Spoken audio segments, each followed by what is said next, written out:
Selamat datang kembali di podcast Artmax yang kelima. Bareng gue Rianisa dan temen gue. Surya Fajar.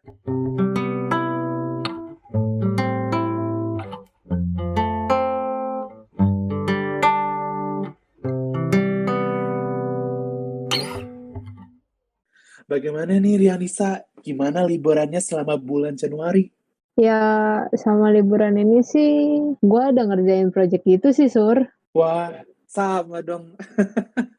Terus, kamu pas ngerjain project-project ini, kamu dibayar nggak sih? Ya dibayar lah, mana mau gue nggak dibayar. Kita tuh ya, sebagai desainer grafis. Desain grafis, coy, bukan desain gratis. Wih, betul banget. Kebetulan nih, ini adalah tema podcast hari ini loh. Iya, nah pastinya kita nggak berdua doang kan, Sur. Iyalah, betul. Nah, kita ada kedatangan narasumber yang keren banget nih, dan udah lama berkecimpung di dunia perdesainan. Kita langsung panggil aja ya, Koiril Amri atau yang lebih dikenal sebagai Vektor Kades. Halo Kak Koiril. Halo Kak. Halo teman-teman dari Artmax. Halo Kak, apa kabar nih Kak? Alhamdulillah sehat, walaupun sedikit nggak enak badan nih, karena cuaca hujan kan sekarang. Iya betul-betul. Tapi ya, kita senangnya kita bisa berinteraksi dan bercerita dalam podcast hari ini. Oh ya Kak, boleh dong ceritain sedikit tentang latar belakang karir Kakak. Terus, kenapa sih namanya Vektor Kades?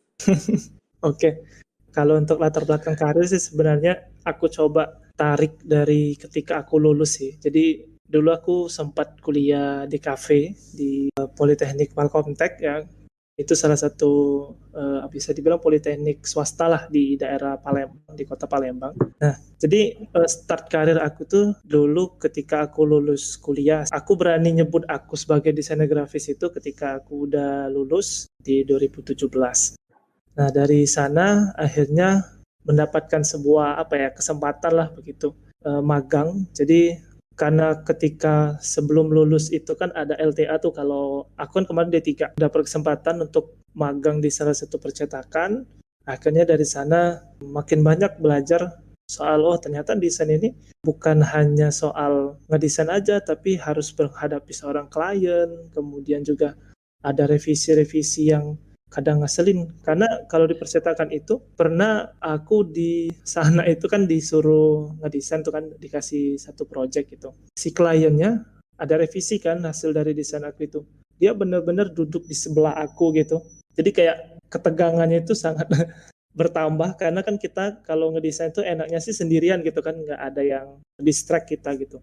Nah itu startnya di situ sih, aku magang di sana, terus akhirnya lulus kuliah dan ngelempar lamaran-lamaran ke berbagai perusahaan, karena saat itu pikiran aku hanya nyari kerja gitu kan. Jadi mindsetnya benar-benar cuma ya nyari kerja gitu kan, nggak kepikiran bahwa ternyata desain itu bisa dibisniskan secara pribadi gitu kan. Bahkan kita nggak kerja di perusahaan pun udah bisa menghasilkan uang gitu. Akhirnya ngirim banyak tuh ke perusahaan, dan ada yang kecantum salah satu media kan. Jadi nggak kebayang sebenarnya kok desainer bisa kerja di media. Awalnya aku pikir desainer itu atau anak-anak di kafe itu ya kerjanya di percetakan, dulu aku pikirnya kan. Akhirnya masuk di media. Dari sana kepikiran, oh iya ternyata di media pun sebenarnya dibutuhin ya untuk berbagai grafis-grafis yang mereka butuhkan, kayak di portal berita, kemudian di Instagram mereka juga kan, di sosial media. Jadi akhirnya dari sana mulai berpikir, wah ini sebenarnya dunia digital khususnya di bidang desain ini punya peluang yang sangat besar kan. Akhirnya aku coba baca-baca kan gitu, mempelajari marketing digital gitu, digital marketing, kemudian sosial media, ngebaca algoritma dan lain sebagainya gitu kan di kantor. Jadi dari sana akhirnya semakin tertarik bukan hanya soal desain aja, tapi berpikir gimana caranya untuk meningkatkan penghasilan. Aku dulu cukup bisa dibilang kayak mikir gimana apapun yang aku lakuin itu bisa menghasilkan cuan gitu. Aku mikirnya apa ya kira-kira yang bisa menghasilkan cuan gitu kan dari pekerjaan aku sebagai desainer. Kalau aku cukup ada ketakutan bahwa desainer itu punya masa depan yang gak jelas gitu. Karena ketika mereka udah pensiun, siapa yang mau pakai mereka lagi gitu kan. Itu cukup mencemaskan. Jadi akhirnya aku nyoba mikir gimana ya. Jadi akhirnya ketika berpikir itu kepikiran untuk ngebangun sebuah akun Instagram yang di sana kumpulan-kumpulan karya yang pernah aku buat, biar nanti si klien-klien dari berbagai daerah gitu kan bisa lihat bahwa aku bisa bikin logo, bisa bikin ya berbagai macam jenis desain lah. Jadi dari sana ternyata alhamdulillah dari ngupload karya-karya di Instagram, klien-klien itu mulai bermunculan gitu, mulai ngelihat, oh ternyata orang ini bisa ngedesain ya gitu. Akhirnya mereka nge-DM, walaupun di awal memang dari teman-teman dekat dulu, tapi akhirnya dari sana, dari mulut ke mulut, kemudian juga mereka menemukan dari explore, mungkin kan di explore Instagram, akhirnya banyak klien yang datang. Itu sih mungkin sekilas untuk ini ya, untuk perjalanan aku menjadi desainer. Walaupun di baliknya sebelum aku jadi desainer itu agak berat, nanti mungkin setelah ini aku bisa ceritain juga ya. Oke. Terus untuk sejarah tadi kan, sejarah nama Vektor Kades ya. Iya, kenapa ya Vektor Kades? Oke. Penasaran gitu. Jadi ini sebenarnya pertanyaan yang sudah jutaan kali mungkin. Jadi pertanyaan kenapa namanya Vektor Kades, sebenarnya Vektor Kades itu terbagi jadi dua kata kan, vektor dan kades. Nah kalau vektor itu buat teman-teman dari Artnext pasti udah nggak asing lah vektor gitu kan. Iyalah Kak, udah Ya, nggak jadi asing. salah satu basis software lah begitu kan, kayak Corel, kayak AI, Inkscape dan semacamnya. Tapi kenapa aku memilih nama Vektor itu? Karena alasannya waktu itu usaha desain aku itu pertama kali ngejualnya vektor kartun jadi dulu. Jadi dulu sebenarnya namanya bukan Vektor Kades dulu namanya. Namanya itu adalah Artka. Agak susah ya disebutnya. Art Hoiril gitu, maksudnya Art Hoiril gitu, atau Hoiril kreatif gitu kan, dulu kan pakai nama-nama yang seperti itu kan pas awal-awal. Iya betul. Itu kan. Atau ya Hoiril Art gitu kan, yang berhubungan dengan seperti itu. Terus akhirnya aku memikirkan kalau misalnya aku pakai nama kreatif itu udah banyak tuh, kayak misalnya Rizal Art atau Rizal Kreatif gitu misalnya kan, teman-teman itu kan banyak yang pakai nama-nama seperti itu. Terus aku mikir kenapa nggak aku pakai inisial ya gitu kan. Akhirnya aku coba kemarin namanya Desain K. Jadi aku nggak pakai art, nggak pakai kreatif, tapi pakai kata desain. Jadi rencananya Desain K gitu kan, Desain KA. Tulisannya Desain KA, langsung digabung dibacanya Desain K kan. Cuman sempet pikiran agak susah juga ya nyebutnya kalau Desain K, kata aku gitu kan. Intinya banyaklah eksplorasi nama. Akhirnya muncullah dari Desain K itu aku balikan jadi Desain K Desain gitu kan, Hoiril Amri Desain gitu. Terus ngelihat ada sebuah kecocokan nama gitu ya dengan pakai hanya Kades aja. Terus aku pikir kayaknya lucu nih kalau pakai Kades gitu kan. Jadi akhirnya dari sana aku pikir kalau misalnya pakai nama Kades nih bagus juga atau begitu. Cuman dilemanya adalah nggak mungkin kalau aku pakai nama Kades, hanya Kades aja kan, karena bakal di sisi lain memang akan membingungkan orang. Kedua ya pasti orang mikirnya itu kepala desa gitu. Iya, aku pikir kepala Iya desa. betul. Bahkan Aku juga mikir yang gitu. Bahkan sempat ada satu kejadian, ada orang nge-DM, dia nanya kan mau minta desainin vektor kartun, terus dia mau cetakin, terus nanya sama aku kantornya di mana, dia nanya gitu kan. Ternyata dia ngira aku itu kantornya di Kades. Nah di daerah aku itu ada namanya Simpang Kades gitu, di daerah di Palembang kan. Ada nama jalannya Simpang Kades. Dia ngiranya di sana, terus aku bilang bukan, kata aku kan, nggak ada, aku sih nggak ada kantor, kata aku bilang. Jadi sebenarnya Kades itu kepanjangannya adalah Hoiril Amri Design gitu. Jadi dipersingkatin ya. Ya Kades, makanya Kades kan. Jadi akhirnya aku mikir tambahin aja lah Vektor, karena Vektor ini bisa dibilang usaha desain aku yang pertama kali, yang bisa dibilang punya andil yang besar juga sama usaha yang aku bangun. Ya udahlah aku masukin aja kata Vektor Kades, Vektor, maka namanya jadi Vektor Kades begitu. Vektor Kades. Wah, keren banget loh Kak. Kreatif banget namanya sih, bisa kreatif gitu loh. Ya kedengarannya mudah kan, kedengarannya, cuma kemarin sempat pusing juga kan mikir nama. Aduh, Iya, keren banget sih. Kak. Kaget Iya, banget ternyata banyak panjang gitu penjelasannya. Nah Kak, kan Kakak udah lama banget nih di dunia desain grafis. Kalau aku lihat di YouTube Vektor Kades saja, Kakak ada video 5 tahun lalu udah bahas vektor juga gitu. Sebenarnya apa sih Kak yang bikin Kakak awalnya banget nih tertarik sama dunia desain? Jadi sebenarnya masuk di dunia DKV lah khususnya. Ini teman-teman Armax ini rata-rata anak di kafe gitu ya, pendengarnya atau gimana? Aku sih di kafe. Ya Aku rata-rata juga lah, di kafe sih. rata-rata lah gitu ya. Jadi sebenarnya aku masuk di kafe itu sebenarnya gara-gara musibah begitu. Dulu tuh sebenarnya aku nggak mau masuk di kafe, bahkan nggak kepikiran ada jurusan yang namanya desain komunikasi visual. Saking nggak tahu sama sekali kan. Ditambah lagi memang di daerah aku ini DKV itu masih belum menjamur kayak di Jawa kan. Akhirnya dari sana aku nggak kepikiran. Jadi dulu aku sempat punya cita-cita untuk jadi presenter televisi gitu. Atau jadi inilah wartawan begitu. Intinya orang-orang yang bekerja yang tampil di televisi gitu. Yang banyak ngomong lah bisa dibilang gitu kan. Nah akhirnya cita-cita itu muncul gitu titik terangnya. Jadi aku sempat keterima di UIN Sunan Kalijaga Yogyakarta, dan itu bisa dibilang bukan sombong sih sebenarnya ya, nggak mau juga disombongin sebenarnya karena nggak dapatnya SNPTN waktu itu, jadi nggak ada tes lagi langsung bisa dapat gitu. Nah jadi mimpi untuk jadi wartawan atau jadi presenter itu benar-benar sudah ada titik terang saat itu kan, karena kita udah nggak perlu tes lagi, kita tinggal masuk aja. Bahkan aku udah dapat KTM waktu itu, kartu tanda mahasiswa kan, udah dapat fisiknya, bahkan udah aku pegang sampai sekarang pun masih ada tuh di dalam dompet, kayak cuma kenang-kenangan aja gitu kan, wah ternyata pernah ke Jogja gitu.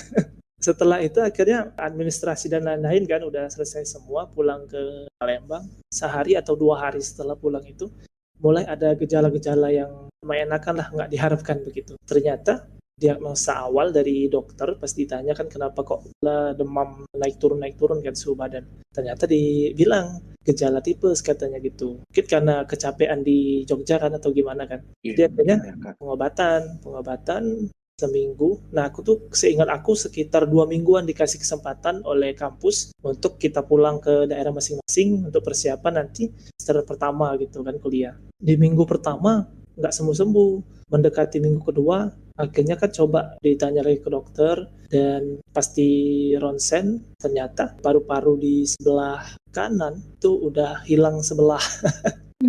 Tapi bukan hilang secara harfiah ya, ketutup sama air. Dan ternyata pas dicek ke dokter paru-paru, ternyata memang udah kena paru-paru basah gitu. Jadi akhirnya mimpi untuk jadi presenter itu seketika kandas.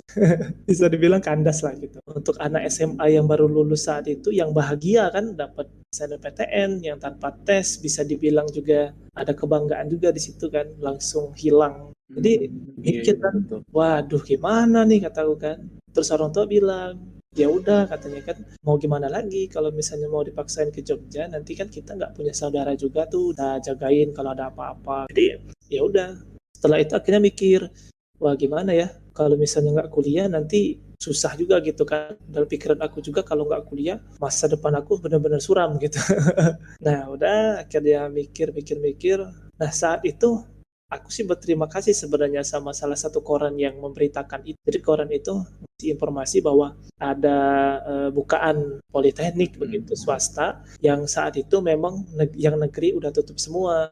Jadi aku nggak bisa daftar lagi yang negeri kan. Jadi akhirnya udahlah aku coba daftar aja kata gitu kan. Dan ngelihat ada jurusan di kafe. Nah yang jurusan lain itu udah biasa aku dengar, akuntansi, sistem informasi, teknik informatika itu aku udah pernah dengar semua kan.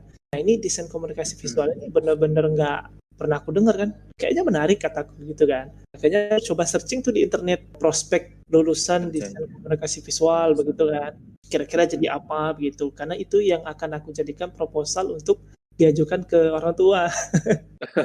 Takutnya kan orang tua bilang, ini jurusan apa ini, nggak ada masa depan katanya. Jadi akhirnya ngejelasin, dan alhamdulillah di ACC akhirnya aku daftar dan berjalanlah 1-2 semester. Nah di semester kedua itu hampir mau keluar aku karena merasa di kafe ini jurusannya cuma ngambar doang, ngabisin duit ya gitu kan. Terus kerjaannya beli kuas kan, beli cat warna gitu. Terus ada Nirmana yang sebenarnya kelihatannya nggak berguna juga gitu kan. Tapi akhirnya mikir lagi kan mau keluar itu ketika semester 2. Wah ini udah tanggung juga, terus juga uang udah banyak yang keluar, orang tua juga nanti kecewa begitu kan, karena kita waktu itu juga udah gagal kuliah di Jogja, masa ini gagal juga gitu. Ya udahlah, aku coba terus aja lah gitu semester 3. Nah ternyata pilihan aku itu tepat sekali, karena alhamdulillah di sana aku dapat sebuah quotes dan tanda kutip dari dosen. Jadi dia bilang gini, jadi waktu itu ada mata kuliah namanya sejarah seni dan review desain. Jadi di sana dia ngejelasin soal sejarah-sejarah seni. Mungkin teman-teman Armex juga pernah dapat mata kuliah itu ya, sejarah seni gitu. Kayaknya pernah sih, Kak. Pernah ya? Pernah, itu di semester 1. Nah ya, kalau kami Ada semester pelajaran 3 kemarin. sejarah-sejarah gitu. Ya kami semester 3 Oh, kemarin. semester 3. Iya. Dijelasin kan sama dosen kan bla bla bla panjang gitu. Terus dia bilang, aku inget banget dia ngomongnya gini, desain itu ternyata udah ada ya di zaman dulu, sekarang pun dibutuhin, dan di masa depan kira-kira dibutuhin nggak? Dia nanya sama kami yang di kelas kan, karena kami waktu itu masih polos begitu ya, bisa dibilang nggak tahu apa-apa, jadi diem aja gitu. Terus dia bilang, ya pasti dibutuhin katanya gitu. Kita lihat aja nih, digital udah makin banyak katanya kan, padahal saat itu 2017 itu memang sebenarnya udah cukup banyak juga digital kan. Iya, Banyak betul informasi ngasih tahu dia kan, bahwa katanya ada peluang katanya, dan juga kalian itu sebenarnya kalaupun memang akan nanti digantikan oleh robot, yang bisa kalian jual adalah kreativitas kalian itu katanya. Kalau kalian mau bertahan di kafe ini katanya, kalian harus selalu mengupgrade kemampuan kalian, jangan hanya mengandalkan dari ilmu-ilmu dosen yang disampaikan di kelas ini. Kalian harus ekspor sendiri. Dari sana aku langsung kayak wow, aku tapi nggak ngomong langsung ya, cuma kayak dalam otak aku kayak mikir, ini beneran nih jurusan DKV sekeren itu, aku bilang gitu kan. Perasaan biasa aja kan. Akhirnya gara-gara dosen itu ngomong seperti itu, aku akhirnya mulai cari-cari informasi lebih dalam lagi, mulai lebih rajin nanya-nanya sama dosen. Kemudian kalau ada kesulitan software dan lain-lain, nanya sama dosen juga kan. Dan alhamdulillah gara-gara omongan yang simple seperti tadi yang membuat aku seperti sekarang gitu ya, kurang lebih gitu sih. betul. Sejarah aku bisa masuk dunia desain itu gara-gara musibah yang menjadi berkah gitu, bisa dibilang begitu. Iya benar sih, Kak. Kita juga kalau di kelas juga dengar kata-kata itu sih, desain tuh dari dulu tuh sudah ada. Emang benar. Kita juga mengalami hal seperti itu kok. Berarti kakak lama-lama enjoy juga dong di desain ya berarti. Ya, jadi inilah, aku bukan mau mendewakan bidang aku ya, mentang-mentang aku anak desain jadi seolah-olah kayak wow ini keren banget ini. Banyak hal-hal yang justru membuat aku tercerahkan lewat desain ini, karena kenapa? Kok aku sering kayak mencoba untuk memasukkan aspek-aspek religius di dalam ilmu-ilmu yang aku pelajari di desain ini. Contohnya icon lah, itu yang paling mudah, icon. Nah ini aku coba nyambungin dari segi religiusnya. Tuhan itu menciptakan hewan itu berbeda-beda, bentuknya beda-beda, punya ciri khas masing-masing. Tuhan itu sebenarnya membantu kita desainer untuk bisa bikin icon khususnya hewan-hewan. Makanya kita desainer ketika mau bikin icon rusa, kita tinggal ngelihat aja ciri khas dari hewan rusa. Akhirnya kita bikin kan iconnya. Terus misalnya kita mau bikin icon orang, ciri khas manusia itu gimana sih? Ada kepala, ada badan kan? Itu yang membuat aku sering kayak, wow sebenarnya desainer ini terbantu juga gitu ya sama pencipta gitu kan. Setelah aku perhatiin, banyak penciptaan hewan, kemudian tumbuh-tumbuhan, itu sebenarnya dibuat dari kombinasi-kombinasi dari roda warna tadi. Itu beberapa kali pernah aku bahas juga di seminar-seminar kan. Jadi sebenarnya kalau aku mau bilang, kita sebenarnya desainer ini hanya mencontek dalam tanda kutip yang udah ada di alam begitu. Itu yang aku sempat kepikiran gitu kan di sana. Tapi memang yang membuat aku enjoy tadi pertama yang tadi kan, karena banyak sekali ternyata hal-hal yang di luar yang selama ini aku pikirkan. Kedua, ngedesain ini justru membuat aku banyak belajar hal-hal yang di luar desain, kayak gimana cara memasarkan desain itu gitu kan. Karena kalau desain aja gitu, ngedesain doang pasti nggak akan bisa survive ya dalam tanda kutip gitu. Kemudian akhirnya belajar juga sosmed, algoritmanya gimana cara maininnya gitu. Kemudian belajar juga copywriting biar menarik orang itu gimana gitu kan. Terus belajar finansial juga, karena duit yang didapatkan dari project-project itu tentu nggak mungkin langsung kita habisin begitu kan. Karena ternyata pas aku pelajari, financial plan itu benar-benar penting juga, apalagi kalau kita yang full freelance kan, kayak ngatur berapa persen pengeluaran, berapa persen pemasukan dan lain-lain, itu penting juga. Sebenarnya desainer yang menurut aku bisa survive adalah ya dia bisa membuka diri dengan banyak cabang bidang gitu deh. daripada dia hanya idealis yang ngomong bahwa aku mah cukup aja lah ngedesain. Menurut aku agak keliru juga sih sebenarnya kalau hanya mau di dunia desain aja gitu. Iya, betul-betul, Kak. Kak, aku Ya, juga mau nanya, Kak. hmm, Sebenarnya model apa aja sih yang harus dimiliki sebagai desainer grafis? modal ya. Sebenarnya kalau mau nyari modal cara hardware ya sama software sebenarnya agak sulit juga karena apalagi kalau yang baru aja mulai kan. Mm-mm. Menurut aku mungkin yang paling penting di dunia desain itu modal yang paling penting pertama ya pasti niat sih pertama ya niat karena memang menurut aku niat itulah yang akan jadi kayu bakar kita untuk selalu bisa berkembang atau nyari tahu soal desain ini. Jadi pertama niat dan juga yakin bahwa memang dunia desain ini adalah hal yang memang kita pengen. Jangan hanya cuma kayak wah itu si Vector Cades tuh followersnya banyak gitu kan. Karena banyak tuh yang ngomong gitu kan. Followersnya banyak tuh. Ya udahlah kita ngedesain aja. Tapi ketika misalnya nggak sesuai ekspektasi, karena memang hanya berdasarkan cuma pengen ikut-ikut, akhirnya malah nggak lanjut gitu ya, jadi loyo di tengah Iya. jalan. Jadi pastiin niatnya dulu dilurusin. Kemudian yang kedua, menurut aku yang paling penting juga, pastikan dicari dulu, baru nanya begitu. Jadi gini, sebelum nanya sama orang lain, pastiin kita terlebih dahulu mencari. Misal kita bingung nih cara pakai Adobe Illustrator. Biasanya kan orang belajar pertama kali desain itu adalah software-nya kan. Ya udah, buka dulu AI-nya, pencet-pencet dulu yang ada di AI-nya gitu ya. Terus cari dulu tutorialnya di YouTube, di internet. Terus ketika ada permasalahan, baru nanya. Gitu. Jadi Ah, disinilah iya, betul-betul. sisi inisiatif gitu. Karena kenapa? Ketika kita hanya bergantung kepada orang lain dan tanda kutip gitu ya, entah itu sama suhu kita atau sama master kita atau sama teman kita yang lebih tahu desain, kita berarti hanya berpatokan kepada orang lain, bukan diri kita sendiri. Hmm. Padahal ketika kita mau jadi desainer, kekuatan atau keinginan yang paling penting ada adalah diri kita sendiri. Karena menurut aku dari diri kita, misalnya kita memang penasaran gitu sama desain ini gimana. Justru itu yang membuat kita terus berkembang. Nah, misalnya nanti yang orang kita sering tanya itu tiba-tiba nggak ngebales WA misalnya, atau males balesin WA kita, nah gimana tuh coba? Akhirnya malah kita Iya ya, ya betul. nggak ada orang yang bisa ditanya, ya udahlah aku stuck di sini aja. Akhirnya kan malah berkembang dan berharap kepada orang lain gitu. Jadi menurut aku pertama niat, yang kedua inisiatif lah bahasa mudanya gitu, inisiatif diri sendiri. Nah, yang ketiga mungkin ya tadi kembali diyakinkan bahwa ya dunia desain ini pasti ada jalan. Karena kemarin aku terakhir ngisi itu anak farmasi gitu. Jadi aku sempat kaget tuh ngisi materi anak-anak farmasi. Ini anak farmasi kok malah penasaran sama desain gitu aku bilang kan. Ya Kak katanya, ini sih sebenarnya hanya untuk nambahin skill aja buat teman-teman farmasi yang nanti misalkan dia apa namanya mau bikin desain kemasan obat gitu kan, jadi mereka punya kemampuan lah gitu. Atau nanti kalau memang mau ngelamar kerja di perusahaan farmasi, ketika ditanya bisa apa, bisa ngedesain juga, jadi bisa nambah nilai tambah gitu dibilang. Terus aku mikir kan, ini anak farmasi aja tertarik sama desain. Jadi kalau misalnya anak di kafe yang jelas-jelas belajar desain tapi malah kalah saing, malu sih menurut aku gitu. Makanya di beberapa kesempatan kalau aku ketemu sama teman-teman di kafe itu kan, sering aku ceritain, kita ini anak di kafe ini malu nih kataku kalau misalnya kita nggak berkembang atau kita nggak bisa punya kemampuan desain.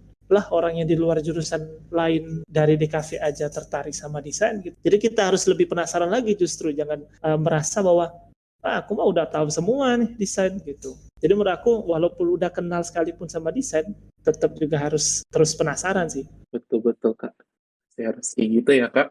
Hmm. Yang kita harus bawa sebagai desainer grafis ya. Ya nanti ketika udah lumayan kan, terus memang udah mulai berkarya, udah dapet cuan gitu, udah dapet duit, pelan-pelan nanti di-upgrade kan, beli laptop misalkan yang pertama kali belilah laptop yang mungkin 5 jutaan misalkan, nanti ketika project udah mulai agak banyak mulai upgrade lagi gitu, pelan-pelan lah gitu, karena nggak bisa juga kita mau nyamain anak sultan gitu kayaknya langsung beli alat-alat yang sudah banyak sekali gitu. Bahkan sekarang kan udah ada nih software-software gratisan pakai Inkscape misalkan kalau emang belum bisa berlangganan Adobe kan. Nah, ngomong-ngomong tentang budget nih, Kak.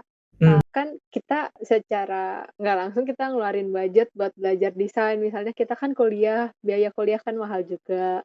Terus gadget, device buat desain gitu-gitu. Kan sering ya ada yang bilang kayak, "Ah, desain gini doang masa mahal banget sih?" Atau ada temen kita tuh minta desain tapi kayak, "Kasih gua harga temen lah." Nah, kalau kayak gitu, Kakak pernah nggak sih ngalamin? Terus menurut Kakak gimana Kakak responnya gitu? Oke, ya. Jadi kalau untuk ngerespon harga teman, sebenarnya banyak sekali versi ya, gitu ya. Dari teman-teman juga yang sesama desainer, ada yang udah ngamuk-ngamuk, ada juga ada yang juga udah muak, ada gitu kan. Ada yang udahlah nggak apa-apa lah kita sebagai teman kita kasih aja. Nah, ada yang slow juga ada seperti itu. Jadi kalau aku pribadi sih sebenarnya kalau mau ngelihat pengalaman aku dulu awal-awal, ya aku menggratiskan kalau aku dengan niat bisa mendapatkan feedback dari teman itu. Dulu kan usaha aku kan bikin desain vektor kartun kan.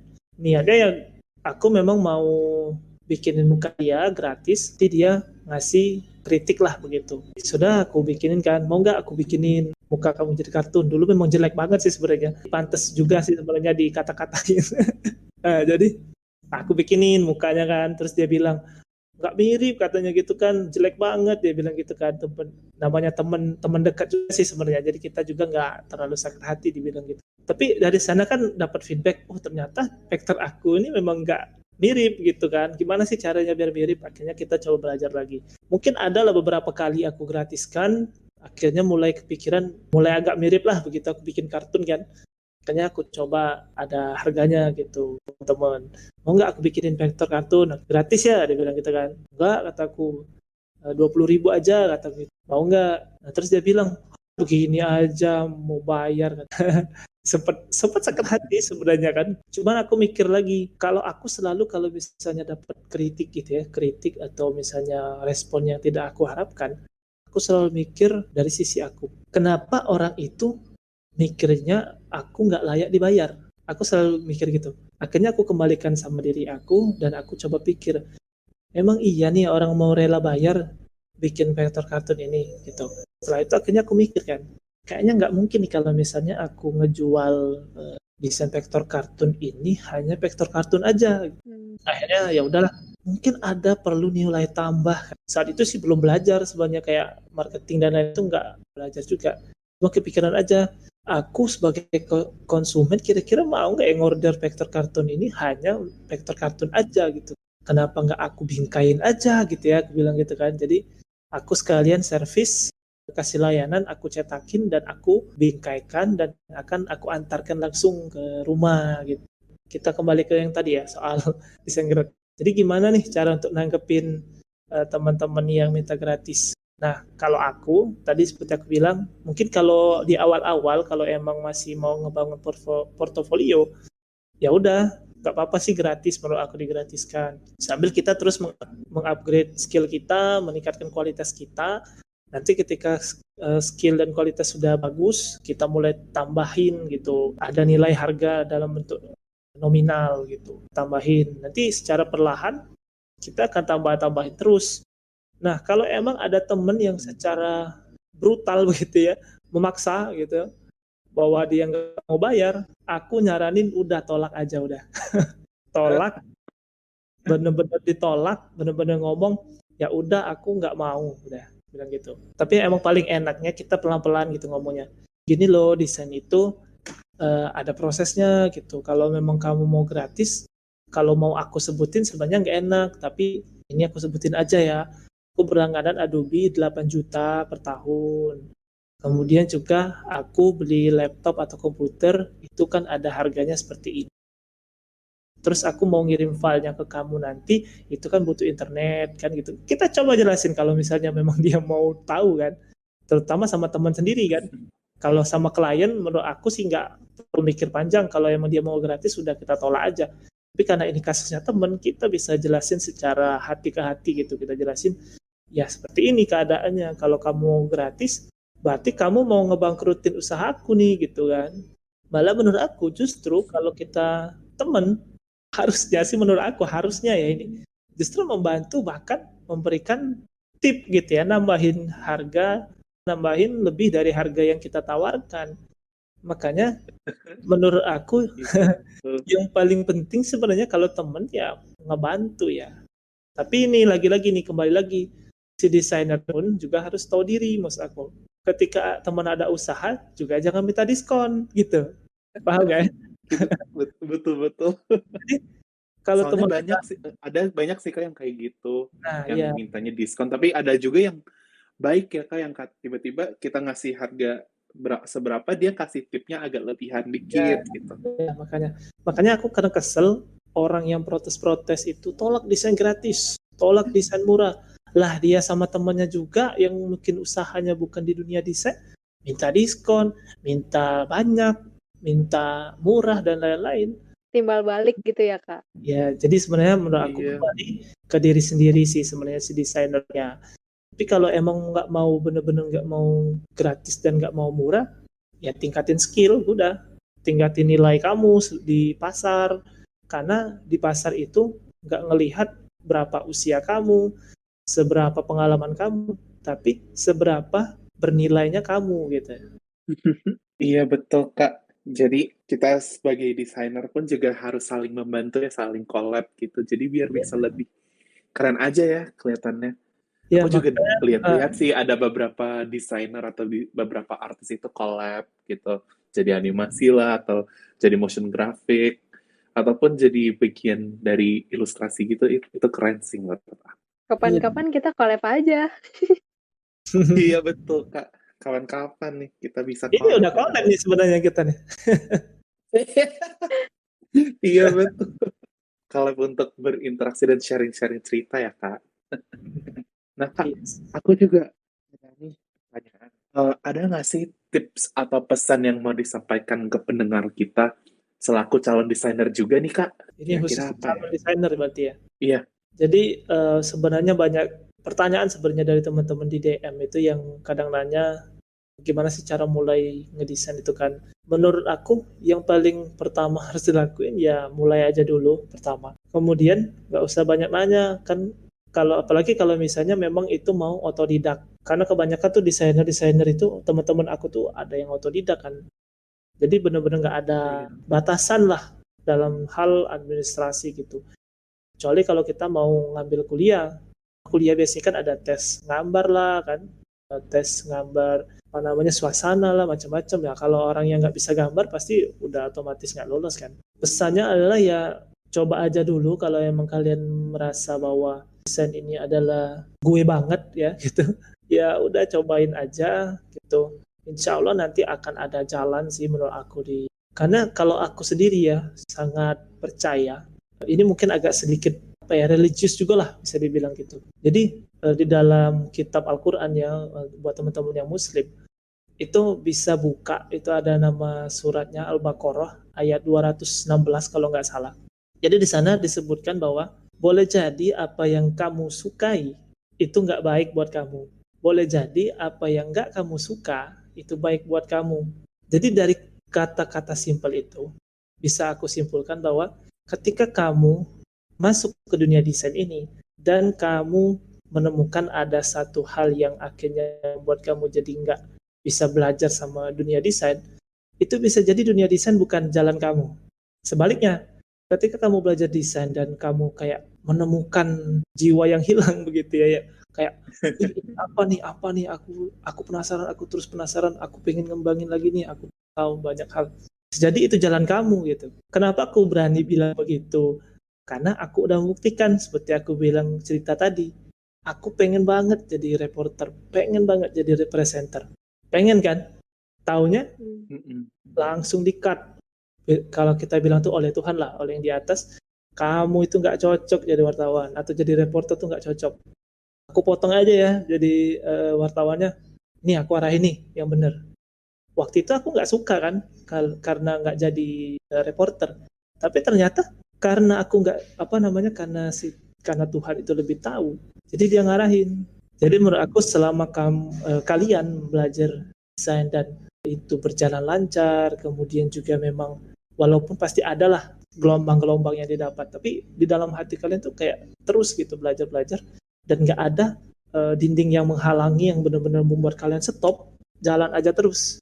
Tapi ketika memang nanti gitu ya, kalau kalian ini sih agak serem juga ngebayangin, misal kalian udah belajar desain, ternyata ada kecelakaan dan lain-lain. Boleh jadi bukan dunia desain yang jadi tujuan kalian, mungkin nanti ada arahan nih dari yang di atas untuk kamu tuh cocoknya di sini. Dan jawabannya nanti gitu, nggak bisa kita langsung tahu saat itu juga. Itu menurut aku sih. Ini agak ceramah dikit, nggak apa-apa ya. Ya nggak apa-apa Kak. Menurut aku pengalaman yang sangat berarti sekali dan memang itu aku rasain sendiri. Makanya sekarang aku punya prinsip di mana aku nggak percaya sama kebetulan. Jadi apapun yang aku alami, bahkan kita ngobrol nih sekarang nih di podcast Arts Mag ya, itu nggak ada yang kebetulan. Betul Kak. Yang penting kita jalanin dulu aja ya, karena sesuatu yang terjadi pasti ada maksudnya lah. Ya benar tuh. Siapa tahu nanti kita bisa ketemuan langsung gitu kan. Boleh. Iya. Bayangkan nih Kak, udah panjang juga kita ngobrol, tapi sebelum kita akhiri, boleh dong Kakak kasih tahu di mana sih Kakak biasa nge-share hasil-hasil karya atau proyek Kakak, biar pendengar yang masih kepo sama Kakak nih bisa langsung nyari. Oh ya, oke. Ya, buat teman-teman pendengar Artmax ya, bisa teman-teman ini aja sih main ke Instagram aku @vektorkades, VEKTORKADES. Sama juga bisa di YouTube. Di YouTube itu aku sharing tips-tips desain gitu ya, terus review desain logo dan ngasih tutorial software kayak AI sama PS. Di Instagram juga kurang lebih hampir sama, sharing di situ, tapi bentuknya kayak microblog gitu. Dan juga ada di Behance kalau untuk portofolio, di situ bisa teman-teman dilihat, dan di Dribbble juga ada. Kemudian apa ya, kemarin sempat mau bikin Spotify gitu ya, cuma memang belum sempat nge-record. Namanya ngobrol bareng bahas desain gitu. Itu sih kalau untuk platform media yang aku sekarang masih gelutin gitu. Iya Kak, aku juga baru buka Instagramnya nih Kak di vektorkades. Aku langsung follow deh. Ya siap. Aku juga follow abis ini. Nambah 1 nih followers. 2 Kak. Oh 2. 2 Kak deh Kak. Aku juga nanti mau lihat di website. Nah, yang untuk yang masih penasaran sama Kak Khoiril, bisa banget nih mampir ke IG-nya di vektorkades. Karena podcast ini nih mau berakhir. Ya sayang banget ya, Miss. Nah, ini seru banget loh kita ngobrol-ngobrol lagi, tapi udah berakhir nih. Iya nih, sayang banget. Padahal tadi ngobrolnya asik banget, ceritanya banyak. Nah, thank you ya Kak Khoiril udah bersedia ngobrol sama kita, udah sharing-sharing juga ke para pendengar. Ya siap. Iya Kak, terima kasih juga ya buat Kak. teman-teman. Oke guys, itu dia podcast episode 5 kita bersama Kak Khoiril Amri. Semoga podcast ini bermanfaat untuk para pendengar di rumah ya. Terus ditunggu ya podcast episode berikutnya yang pasti gak kalah seru sama episode kali ini. Jangan lupa ya teman-teman yang masih kepo langsung cek aja nih sosial medianya vektorkades. Terus jangan lupa juga buat follow Spotify-nya Artmax Podcast. Cek juga channel YouTube Artmax di Artmax Magazine. Jangan lupa di like, komen, sama subscribe ya. Dan jangan lupa follow IG Artmax juga ya di Artmax Max. ARTMAXMAGZ. Stay tune, stay safe, stay healthy, dan sampai jumpa semuanya. Sampai jumpa. Dadah. Dadah, sampai jumpa teman-teman.